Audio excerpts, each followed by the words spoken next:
Sezyapsizmi? Oldingidek ko'chalar bolalarga to'la emas. Bir zamonlar ko'cha bizning eng katta maydonimiz edi. Darvozadan chiqish bilan o'yin boshlanardi. Quyosh botib, ko'chalar qorong'ulasha boshlasa ham yana 5 daqiqa deb iltimos qilardik. Arqon sakrab oyog'imiz charchardi, lekin to'xtamasdik. Rezinka o'ynab sakrashni bilmagan qiz kam edi. Yutqazganlar kulib turib jarima bajarardi.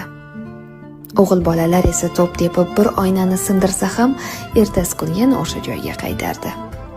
Yoz kunlari muzqaymoqning qog'ozini yalab, qish kunlari esa qo'lqopsiz qorbo'ron o'ynardik.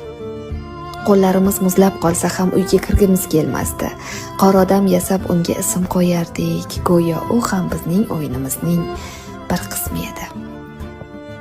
Bugun esa ko'chalar jim.